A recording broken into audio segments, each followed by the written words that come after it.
Good afternoon. Welcome back to the Conversations on Race and Policing. My name is Matt Patino. I'm an adjunct instructor of history at Crafton Hills College and a former police officer with the Rialto Police Department here in California. Before we begin, I would like to read our land acknowledgement. We recognize that California State San Bernardino sits on the territory and ancestral land of the San Manuel Band of Mission Indians, the Yuhaviatam.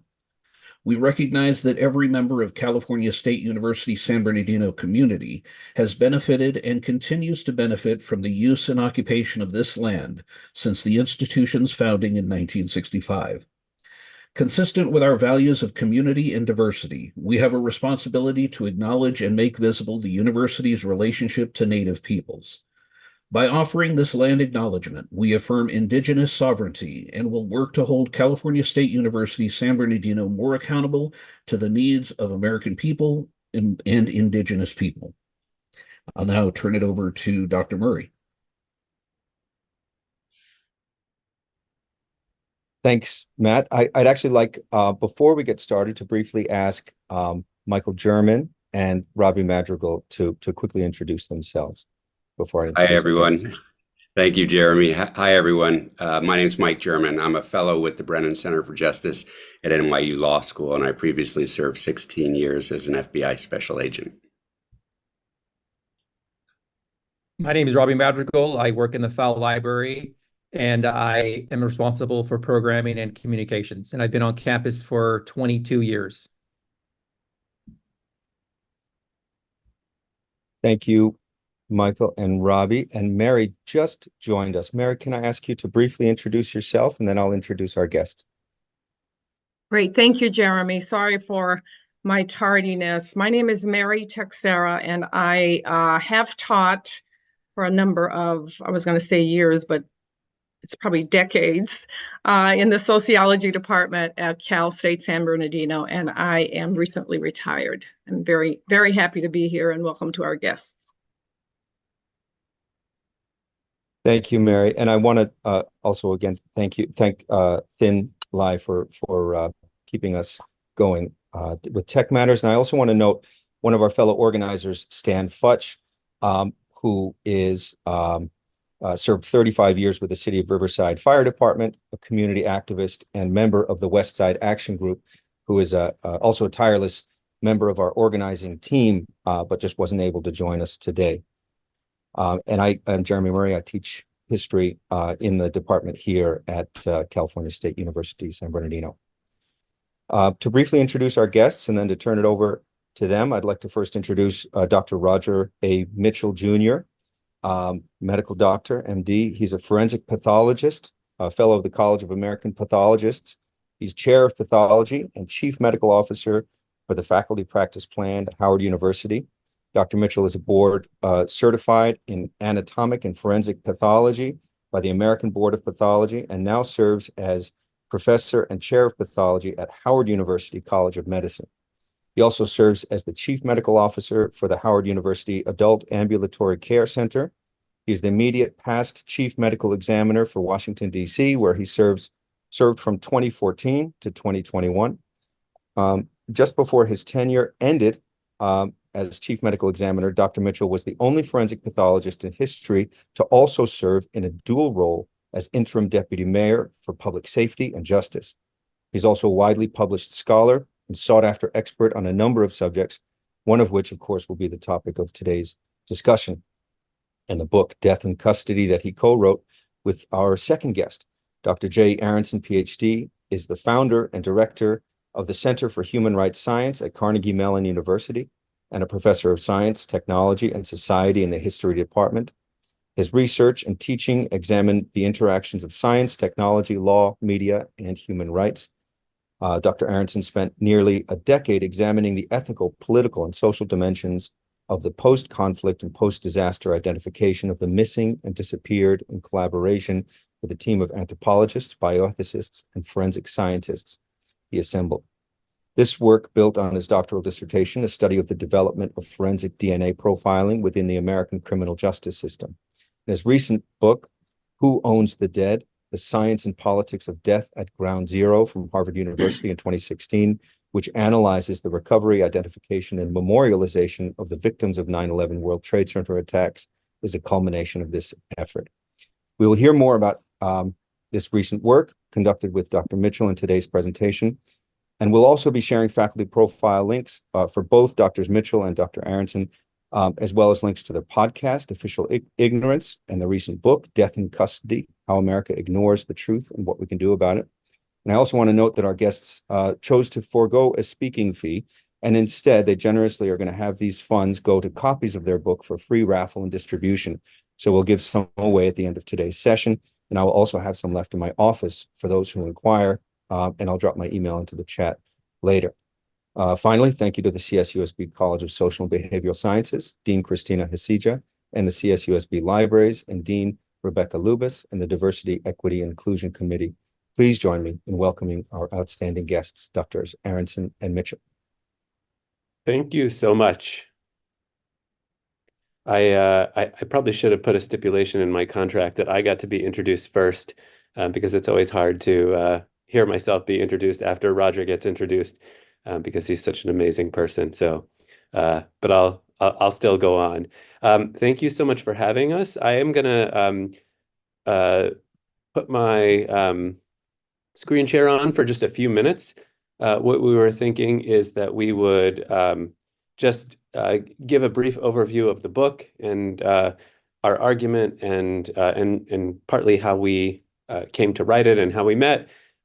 Roger is going to talk a bit about his very long engagement with this topic, and give you some of the big picture policy changes that we want to see made, and then we'll open it up to people who are with us, and we can certainly riff on some of the things that we said. But I think it's good to have a quick overview of what's going on. So the core problem that we focus on in this book and the project is that we have no idea how many people die in law enforcement custody each year, whether that's an encounter with police, on the street, during transport, or while in jails, prisons, or detention centers.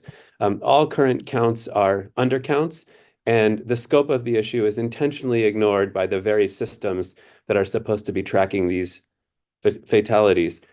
We cannot address this problem if we don't understand it. And so what we do in our book is we offer a practical and achievable solution to the problem. And I won't give away the full punchline, but the short punchline is we want to see a custodial death checkbox added to all death certificates, the U.S. standard death certificate, as well as local death certificates. And by the end of this hour, we want you to all be advocates for that policy change, and for a whole host of other changes that we want to see that sort of begin from that moment of actually tracking these deaths in the public health system. All right. And I always like to point out that this isn't just two random guys getting on here saying we have a problem. This is a problem that journalists and advocates have known about for quite a long time. Last year, almost exactly a year ago, there was a hearing held in Congress where they pointed out that the current government counts for deaths in prisons and jails are massive undercounts. And it's so bad that not only is the problem a problem, but the lack of data is a crisis. And so this is something that we've been working on for a long time, but it's not just us. To give you a quick sense of what's in the book, the book actually starts with lynching. I'll talk about why in a second. And then we look at early advocacy efforts to try and understand and to count and to document deaths in custody, particularly police killings. We then focus on the work of journalists to document this problem, and how that some of those early efforts actually culminated in the Death in Custody Reporting Act of 2000. That act was reauthorized in 2014, but it's actually not being fully implemented, and the data that we're getting from it is pretty awful. And that was actually what the Senate hearing was about. We talk about the one state where there actually is pretty good death in custody reporting, and that's Texas, and we talk about why. Then we look at the challenges of documenting deaths in behind bars. And once we do that, we get into our big policy prescriptions. So this project actually started a long time ago. Roger, I'm going to let you come in and take over for a minute and talk about who Amadou Diallo is and what he means to you, and also the story of Earl Faison, who was killed shortly after Diallo. Well, thank you, Jay, and I appreciate being here, and just for everyone calling in from Zambia. I'm really excited about the work we're doing across the globe on this subject of forensic medicine. But in 1999, I was a first-year medical student, and I was coming home actually February 3rd of 1999. So just 25 years ago, almost to the day. I came home and was having dinner between between coming from class and then going to study. And I like to watch the news. And so I watched breaking news. At the time, he was, the same age as I. I was born in 1974. And he was shot at. Amadou Diallo was shot at 41 times. He was hit 19. He fit the description. He was in the vestibule of his home in New York City, and he was reaching for his wallet when told to show his identification. He had entrance wounds in the soles of his feet, so he was on his back when he got shot. And so in February of 99, I had just started med school in 1998, and had just left the FBI, and we have a colleague on this program that has done some years with the Bureau. I was one of the first Black men in FBI laboratories, left FBI laboratories, the DNA unit, because I wanted to study violence as a public health issue and thought the best way to do that was as a forensic pathologist. And then Amadou Diallo got killed. And I said, well, police violence should also be a public health issue. Soon after that, in April of 1999, Earl Faison was killed in Orange, New Jersey. He was actually living in Newark, and he was beat to death. And in the book, we talk about his story more than Amadou Diallo's, and we talk extensively about what happened to him and how he was beaten and how he was kicked and how he was maced in his throat and then how he died. And the medical examiner, who was the regional medical examiner in Newark, New Jersey, is one of the medical examiners there, called his case complications of asthma, and his manner of death undetermined. And that sent ripples through my consciousness as a young medical student. And shout out to all of the students here, right, that have an idea, that have an exposure, that have an interest, and you want to write about it. So that same year, I started writing one of the first papers on police brutality as a public health issue. And it was published in the Journal of the Student National Medical Association in 2000, less than a year later. And became the position statement on police brutality by that organization, and then got re-ratified in the late 2000s. And so still is the position of the Student National Medical Association now 25, 24 years ago. And that was the beginning of the work for me. I wanted to understand violence, but particularly violence engaged in arrest-related deaths. But what we've determined through the work that Dr. Aronson and I have done is we've not just said that there's an issue with understanding deaths in the pre-custody phase or arrest-related phase, like we saw, like I described in Earl Faison or Amadou Diallo, or George Floyd, if that's more of an example that you can relate to. It's it's also all of the deaths that are happening in incarcerated individuals in the whole criminal legal continuum, from arrest related throughout the entirety of the time that they spend with the criminal legal system. And so the book talks through that, and talks the importance about natural cases and suicide cases just as important as the homicide. But we start off with the work of Ida B. Wells, and I'll hand it back over to Jay to talk about our first chapter and how our first chapter really lays the foundation for what the rest of the book talks about. Thank you so much, Roger. So this project actually began back in 2017. Roger and I were both invited to give talks at the International Association of Forensic Sciences annual meeting and our biannual meeting. I can't remember how often it happens. And I was giving a talk on my work on identification of the victims of the 9/11 attacks. And Roger was talking about a temporary disaster morgue system that he had developed for DC, thinking that the most likely use would be a terrorist attack. It turns out that it had to be brought out during the COVID crisis, the early days of the COVID crisis in DC. But we both gave our talks, and at the end of the talk, we were just sort of engaging in some pleasantries and small talk. And I was kind of about to walk away, you know, nice to meet you, interesting talk, blah, blah, blah. But I had a question that had been bothering me, and I thought that Roger might know something about it. Part of the work that I do that wasn't mentioned in my introduction is on human rights documentation.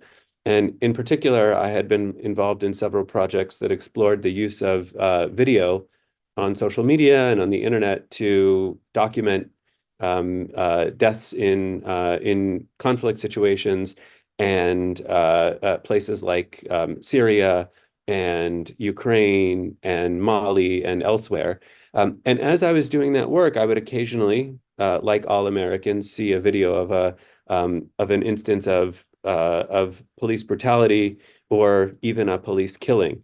And in my human rights work, one of the first things I want to understand is whether this is a one-off case or whether it's a systematic problem that happens in a similar fashion across a wide range of time and space. And you do that by trying to triangulate the video that you see with some data set that provides information about the frequency of violations.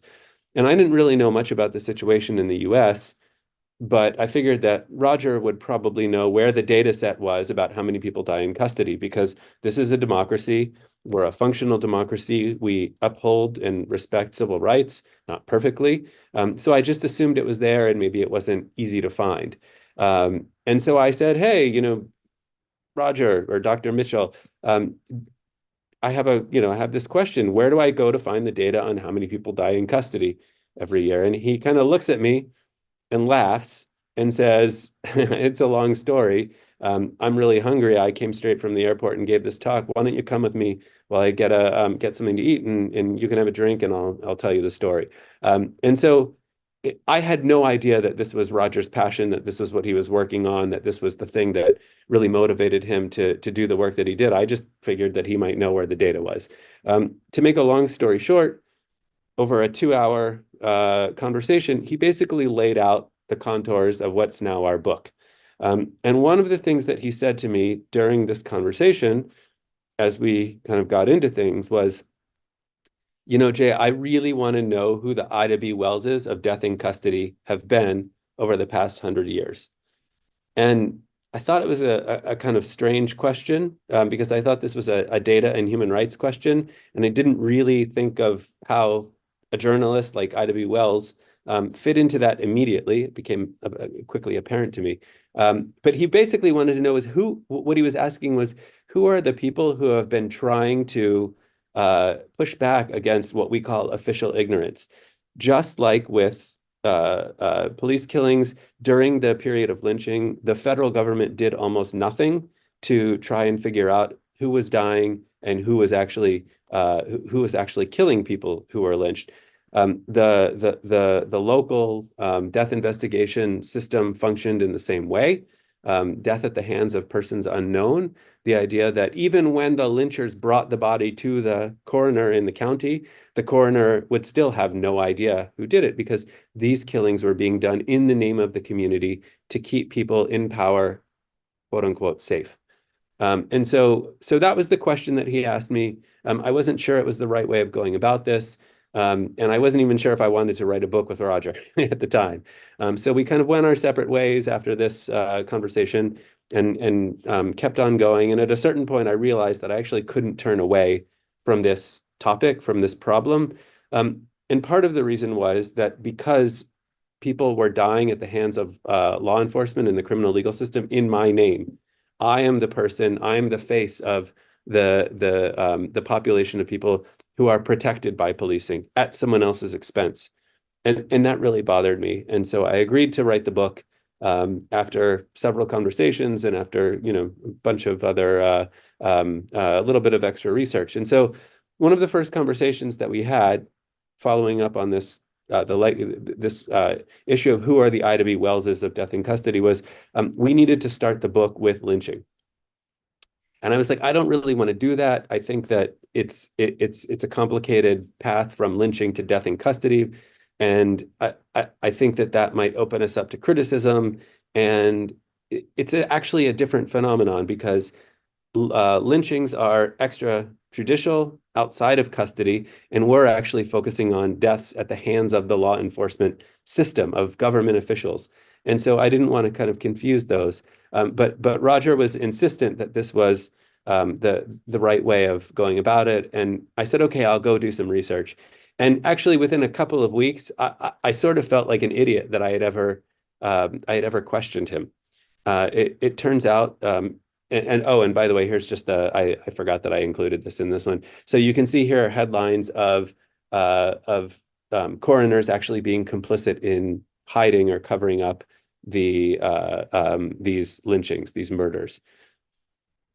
And so one of the things that I found when I actually started doing the research is that it was because of Ida B. Wells and later the work of folks at the Tuskegee Institute and NAACP that we even knew how many people were dying in custody. Because there were no official records, we relied on journalists and activists and advocates to actually figure out who was dying. And that the collection of this data led in part to the decline of the phenomena particularly in the American South, but also elsewhere around the country. And so data was actually crucial in leading to a decline in the number of lynchings each year.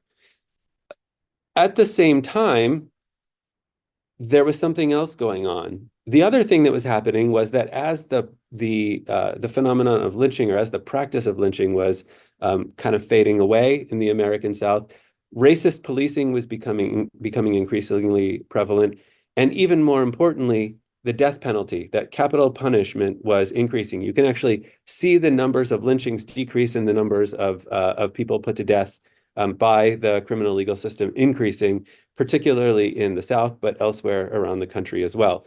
And so that really, those set of issues really convinced me that lynching and death in custody were part of the same story, and also that the investigation of those phenomena were part of the same story. And so the first chapter focuses extensively on lynching and efforts to document those instances. And so the second chapter in the book is really answering the question that Roger asked me, is who are the Ida B. Wellses of death in custody? And so we look at a variety of community-driven efforts to identify people who have been killed by law enforcement. This is the Stolen Lives Project that emerged out of the October 22nd Coalition, if anyone has ever heard of that. Interestingly, Roger has this book when he's back at his office in Howard. He actually has this book on his bookshelf, and you can see it behind him because this was a group of people who influenced Roger and who many of Roger's colleagues in the New Jersey area were actually part of this project. And so we go through these. We also look at the importance of journalism and journalists. So in the absence of good government numbers in the United States, we've relied on The Guardian, we've relied on Washington Post, and we've relied on an organization called Fatal Encounters, which is actually one person, among others. And so yeah, Washington Post is actually still doing this. They focus solely on police shootings. But one of the things that just astonishes me is that despite the focus that we've had on this problem over the past several years, a lot of people are still dying. The numbers are relatively consistent, but 2023 was especially bad. It suggests that we're not doing a good enough job.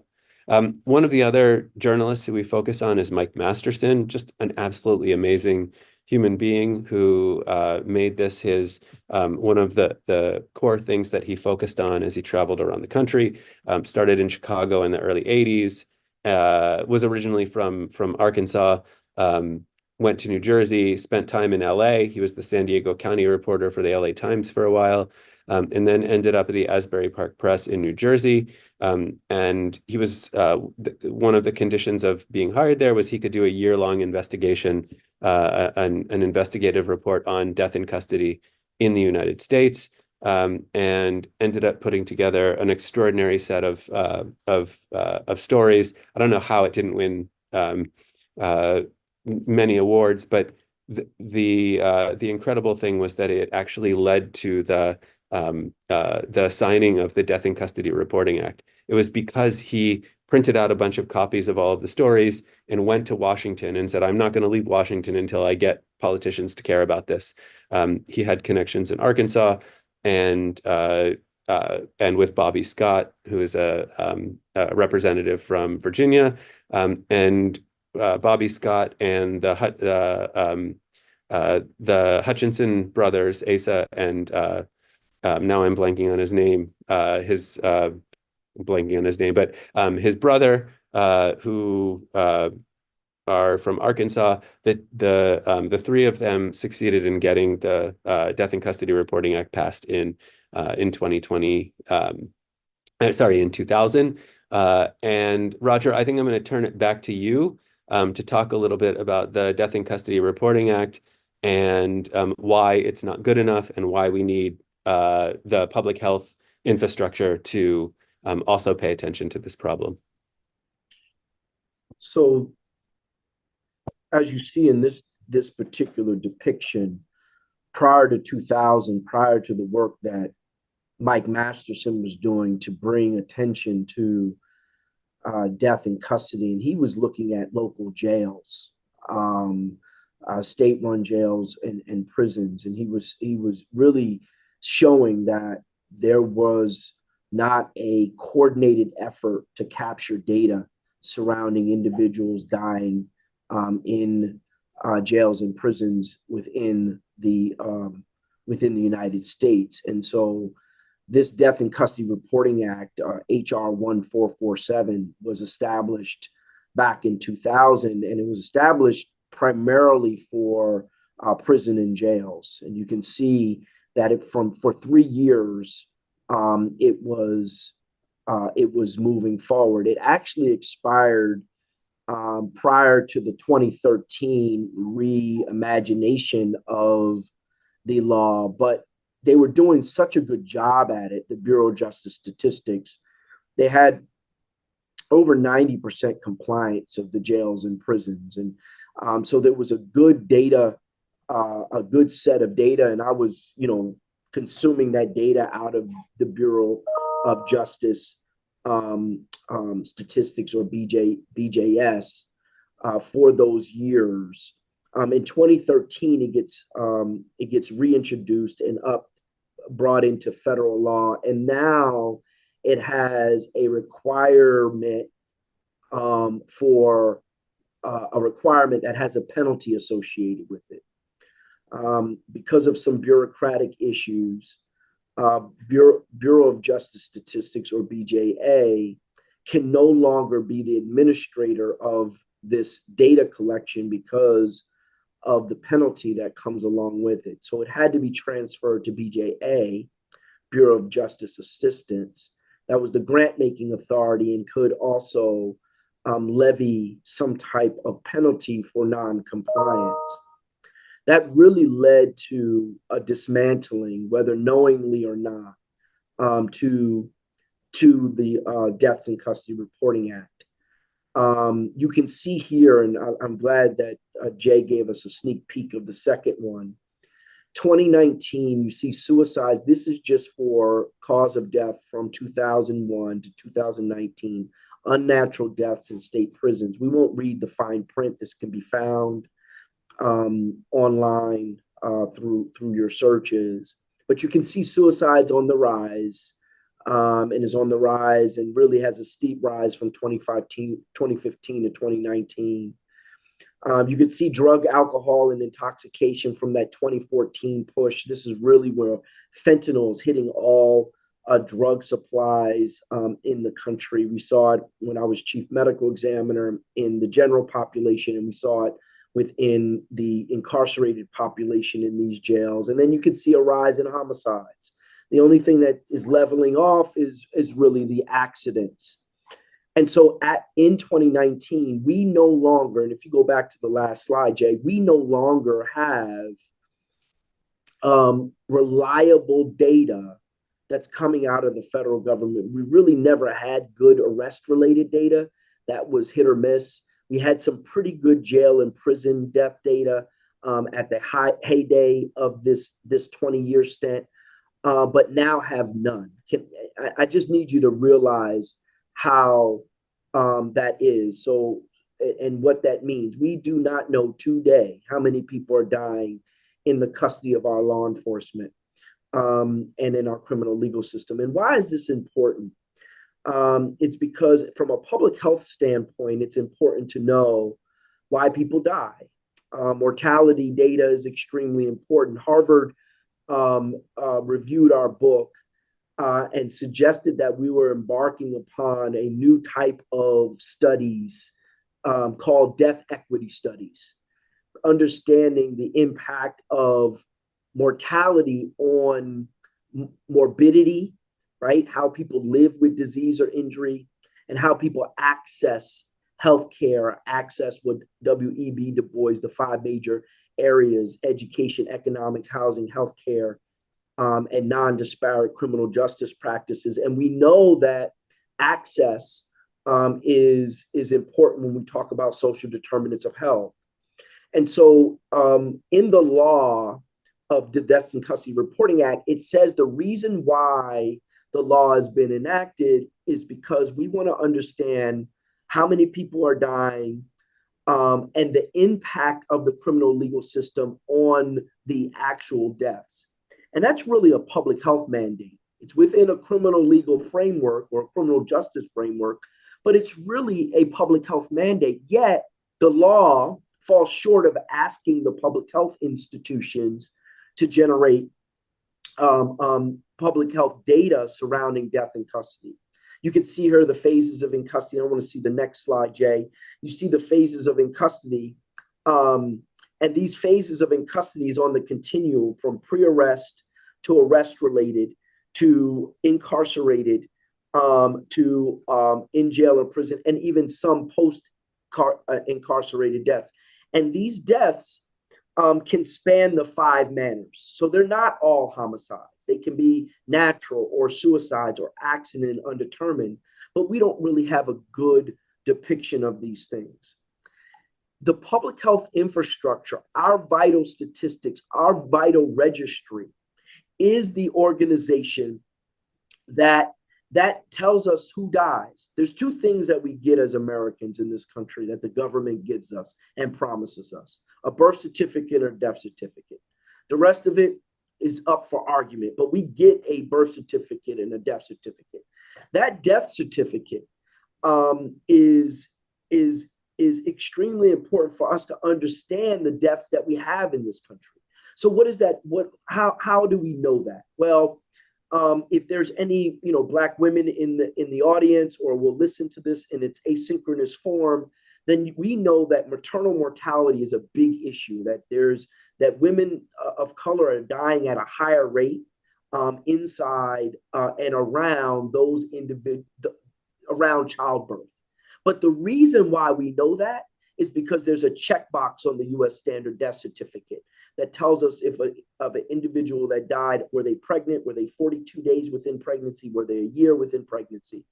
Another good example is a lot of time is spent in California, especially. There's a lot of bicyclists. In DC, there's a lot of bike lanes, right? And there's bicyclists and there's vision zero, where we don't want pedestrians to get hit by motor vehicles, right? And we don't, right?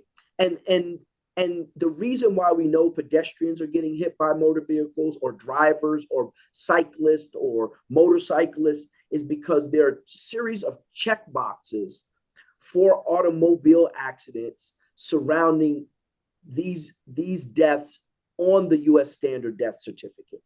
Another example is cancer. The reason why we know smoking is associated with certain cancers because there's a smoking checkbox on the U.S. standard death certificate. So what we're suggesting, to give away the punchline, right? Because the book is full of stories and full of journalist efforts. The podcast is full of stories and full of journalists' efforts. But what we say is that it is not enough for the criminal legal system, the criminal justice system on its own to monitor death. We need to use the most robust, the most sought after vital registry system in the world, which is the U.S. vital registration system, to capture those that are dying in custody. And we do that through a checkbox on the local death certificate and the U.S. standard death certificate.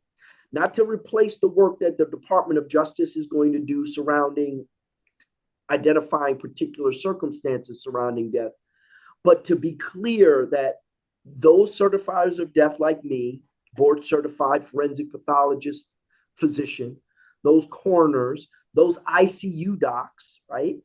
Those doctors that are in the emergency department. Earlier, before we started this work, one of our hosts talked about him not really even knowing that there are some jurisdictions that are seeking the release of that individual that is sick or injured in the hospital so they don't have to report it as a death in custody. Well, if the doctor is signing the death certificate, then the doctor has the framework for those deaths that are in custody. And that framework would include those that are in custody when they are injured or have disease, and therefore they would check that local box. So it's extremely important for us to have the conversation about bringing the public health infrastructure into place to solve this issue. At the center of this wheel of this public health, from assessment to policy development to assurance, is research. The only way we're going to know the burden of disease and the burden of injury that is associated with our criminal legal system is for us to do the research. And the only way we can do the research is the data collection. Right now, it's handfuls of advocates and journalists that are creating databases in Pennsylvania, in New Orleans, out there in California, that are pulling together these databases that are separate and apart. And I'll stop here for now. Right now, all of these cases that we're talking about are apparently single travesties. They're single abominations when an individual is dying, like LaShawn Thompson on the floor of a Fulton County jail, or Earl Faison, or Manny Ellis, or Elijah McClain, and the list goes on and on. But by capturing data, this becomes a system, analysis of a larger system of issues that can be solved if we can understand the issues that affect individuals across jurisdictions. Great. I think there's a lot more we could say, but I know I'm cognizant of the time, and I want to make sure that there is enough time for the Q&A. I just wanted to really reiterate that since 2019, the data that we were getting from the mortality and correctional institutions program is no longer available to us because of that bureaucratic problem that Roger described. BJS and BJA are literally across the hall from one another, but the statisticians from BJS are not allowed to go help the Bureau of Justice assistants collect the data. And now that the relationships between the states and BJS have been severed, the states have decided in many, not all cases, that they no longer need to work hard to collect this data because they know that there's no penalty, and they know that the people who are collecting the data at the federal government really don't know exactly what they're doing. And so we're in a situation like in Pennsylvania where only 2/3 of the deaths in custody that happen in jails, because we have journalists who are looking at that, get reported to the federal government every year. And the state kind of knows about this, but there's nothing they can do because they can't compel the local agencies to provide them with the data, and there's no penalty if they don't. And so it's a really weird, perverse system, and it's a perverse problem. And we do think that the Death in Custody Reporting Act should be fully implemented and followed. But the history that we tell suggests that over the 100 years that the legal system has been trying to deal with this problem, it hasn't been able to do the job. On the other hand, the public health system that we have does an amazing job, whatever the inadequacies of the system, whatever the politics. We saw that during COVID, the politics of death counts, whatever, we can go off on that if anyone's interested. But the reality is we do have the best vital records collection system in the world, and we should be using it for this problem. We should count what we care about, and we should care about people who are dying in the context of the criminal legal system.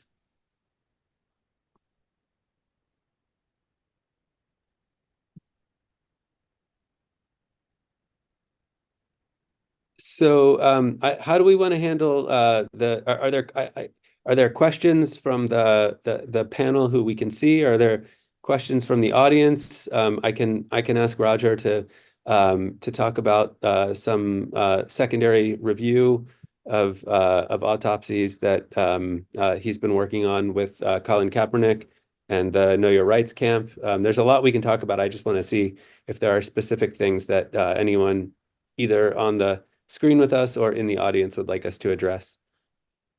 I want to welcome in our guests and our moderators here, and also invite everybody attending to type any questions in as Robbie's prompted you there. I want to thank Jay and Roger for an excellent set of remarks here, and invite Matt and Michael and Mary to please jump in with questions.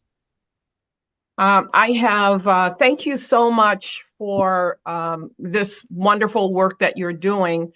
I think all of us who are involved in this work tend to get somewhat skeptical and even sort of hopeless because it seems like when we make progress, the other side sort of doubles down on more secrecy and more killings. So I'm wondering how you all, because I know you've been in this work because I've listened to your podcast, which is wonderful, by the way. I highly recommend it. Thanks to Jeremy for passing it on to me.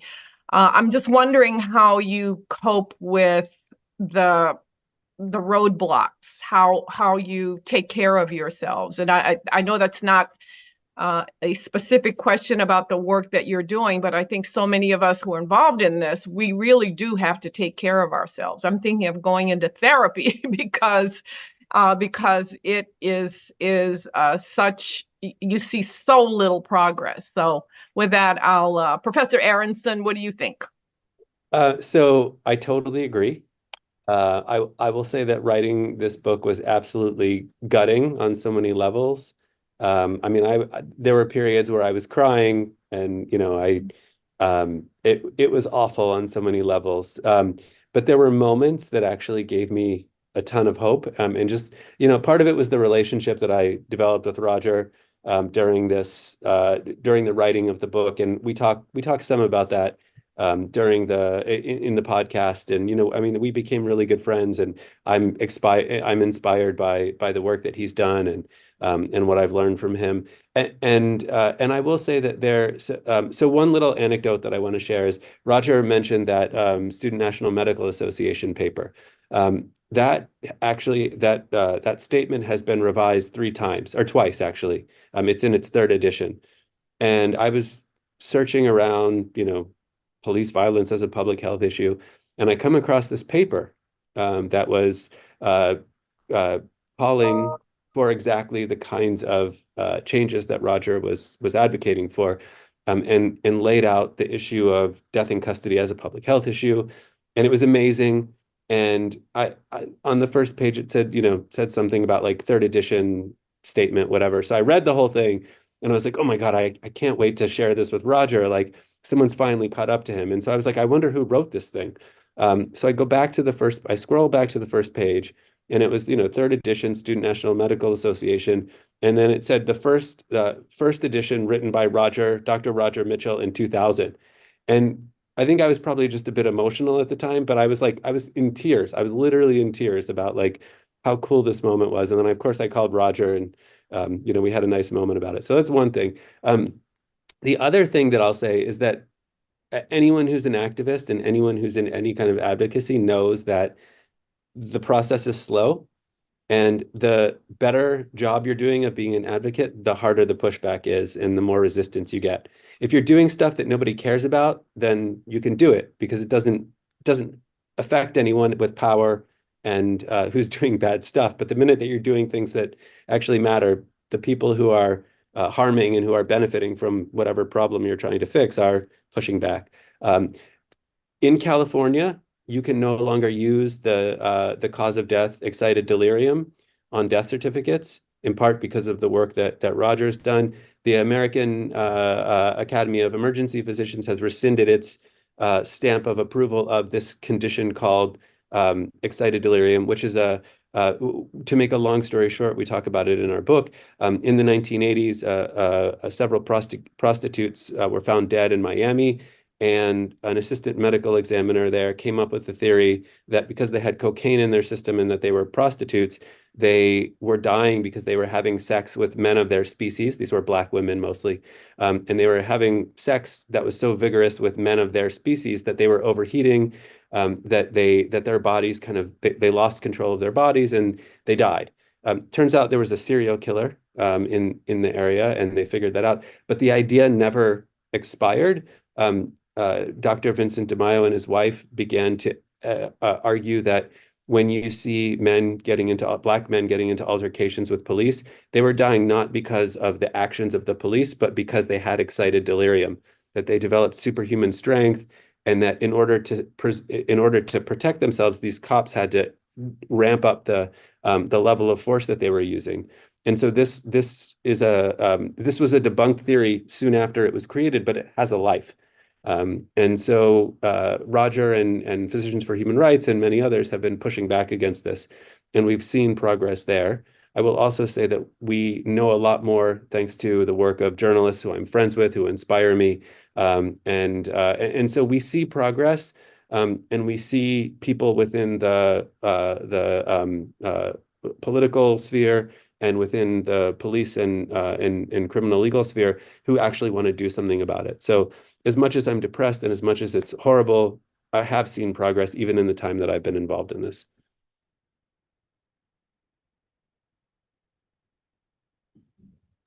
Dr. Mitchell, would you care to answer that? Well, I'm a man of faith. I wear that proudly. I'm a minister of the gospel. And so I find my strength in that relationship. I'm married to a phenomenal, brilliant woman for the last 21 years, and we enjoy our family, and I gain strength from that. But I'm a forensic pathologist, so I see failed policy on my table as a function of the system. So whether that failed policy is an addiction or whether it's in domestic violence or whether it's in violence or whether it's in cancer, or I'll see it on my table, and my job is to diagnose it in a way that allows for providers of healthcare delivery and or attorneys and policymakers and law enforcement to use that data in a way that decreases the burden of the disease and injury on society. So I provide that responsibility, and so I can't say that I'm used to it, but I'm used to it. And then I'm a Black man in the United States of America. So this and my triple great grandmother was lynched because she got smart with a white woman in southern Georgia at the turn of the century. So this abuse of our community is not a new construct. We're on a ever still continuum of abuse of community. And so what we've done here is I'm trying to sterilize this, right? Sterilize the conversation and move the emotion that comes with racism out of it. And let's just talk about the facts. Let's talk about the data. Let's talk about the historical context.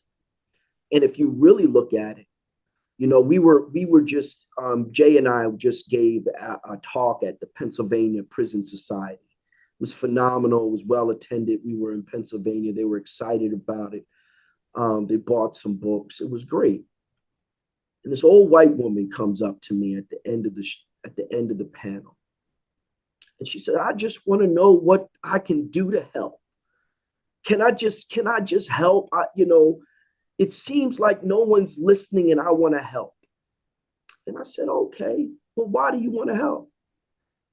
Because my son is in prison and he has a brain tumor and they don't want to operate on it. And so this older white woman, just as sweet as pie,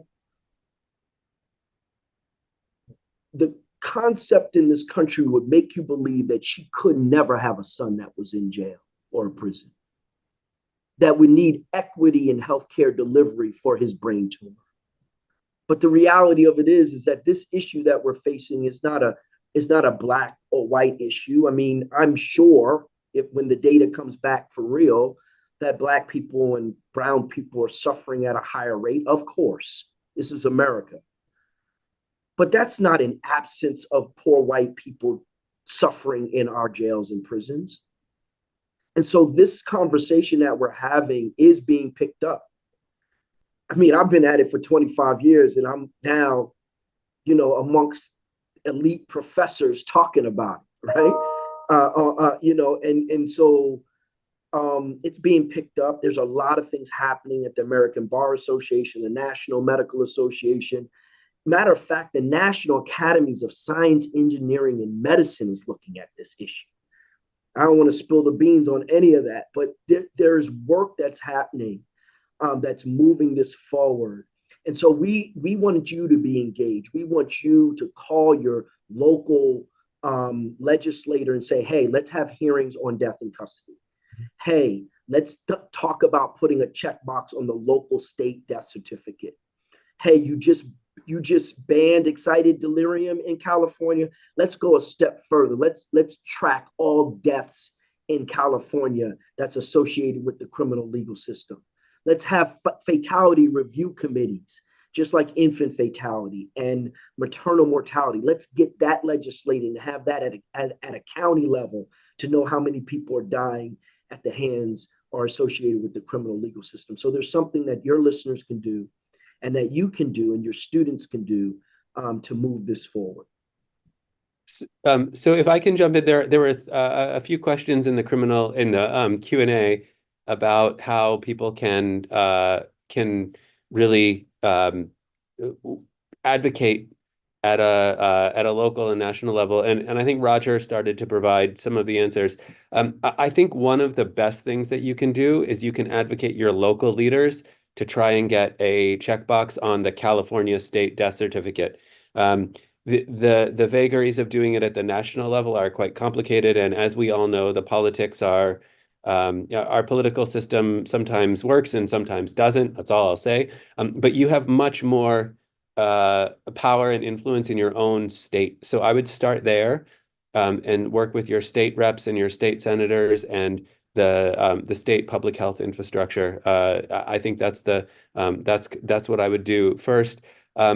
As far as someone mentioned COVID, and I think that the death certificate is the best way of dealing with that problem in terms of understanding who's dying from particular diseases in custody. Roger was involved in actually activating the vital record system to track COVID deaths, and it's amazing how quickly we were able to ramp that up. And again, there are issues with how we categorized COVID deaths and all of those kinds of things, but we were able to get over 90% of all COVID deaths on the death certificate in a very short period of time. And so there's lots of advocacy work that can be done on the carceral healthcare system, but it starts from actually knowing who's dying and what they're actually dying from.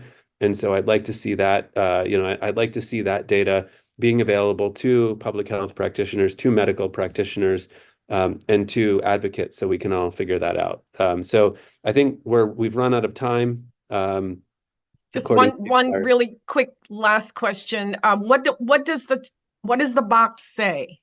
Is it just a simple died in custody or not, or is there something more involved? So the box would say death in custody, yes or no.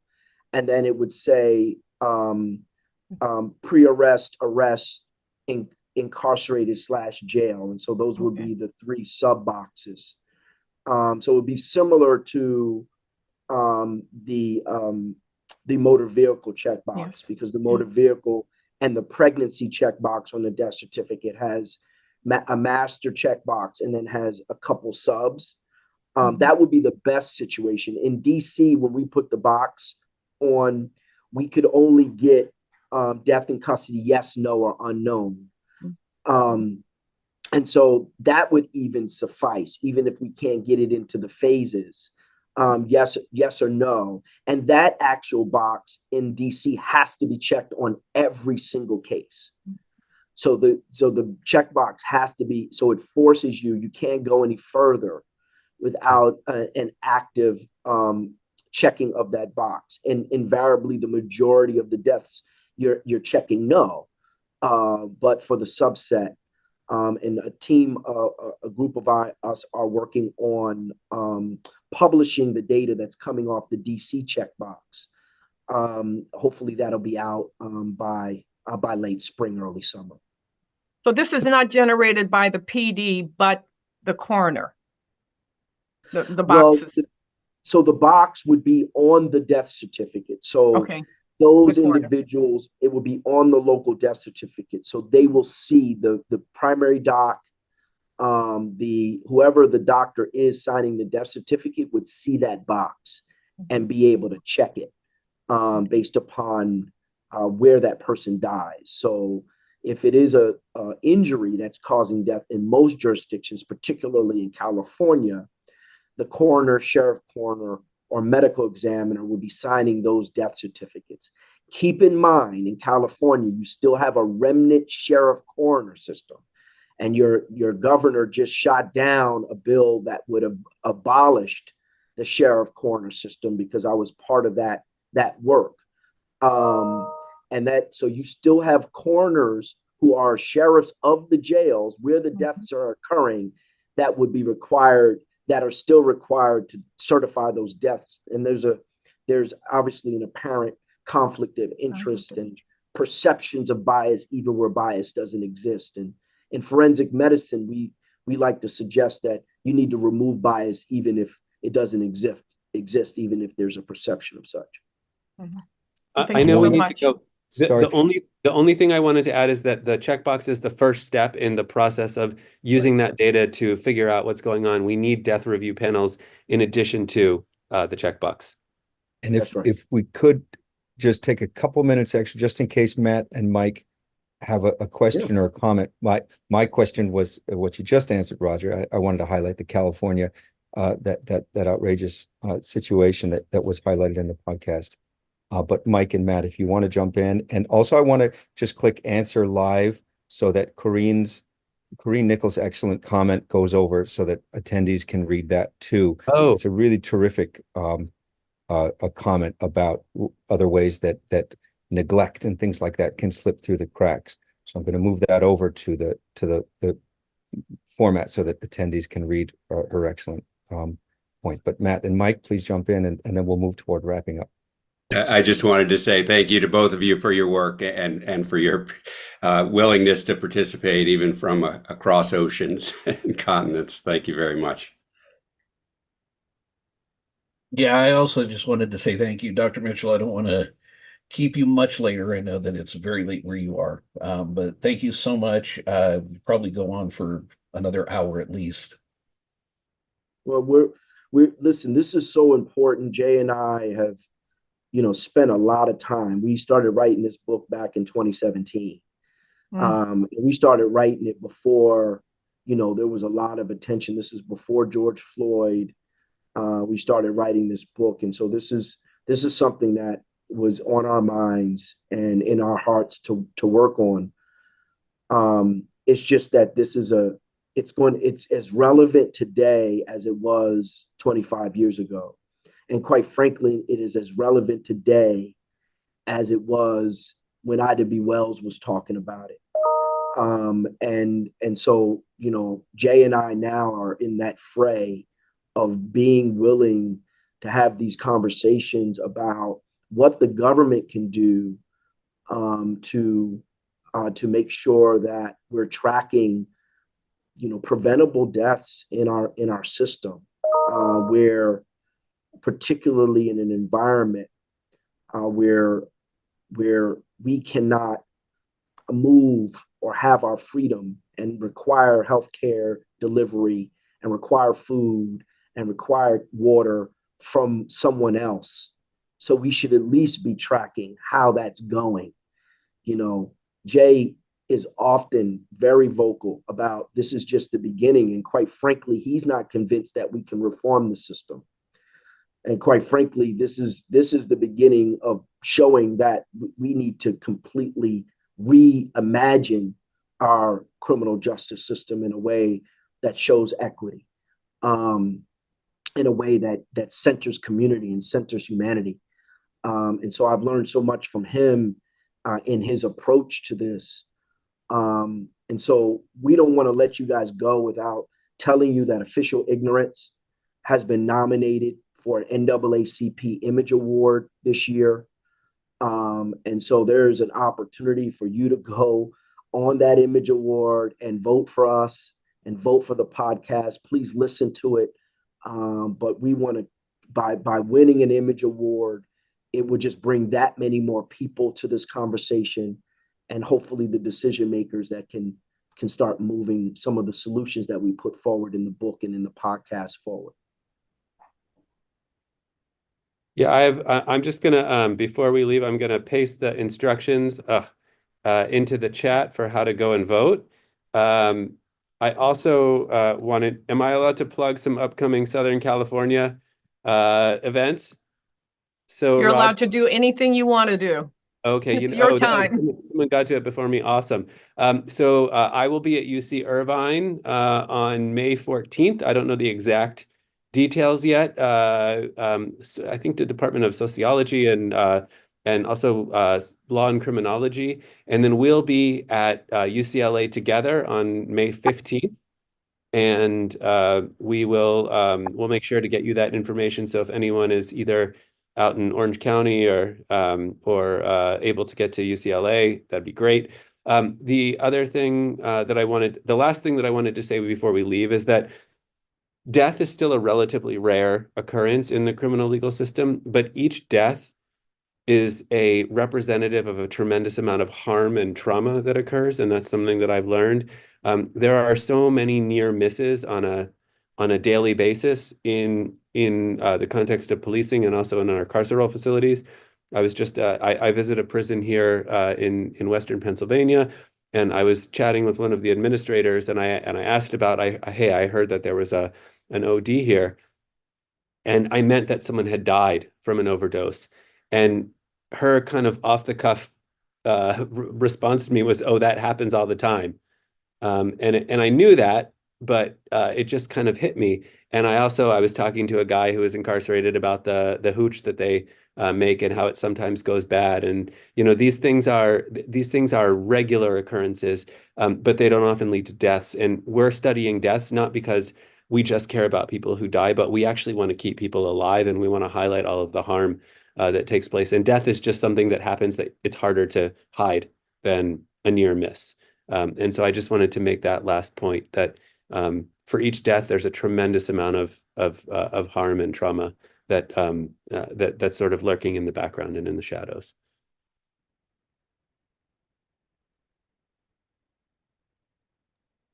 And thank you so much for having us.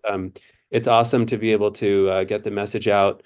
It's great to see Roger, even when he's an ocean away. It's great to meet all of you, and hopefully we'll see at least a couple of you in May when we're actually out there for real.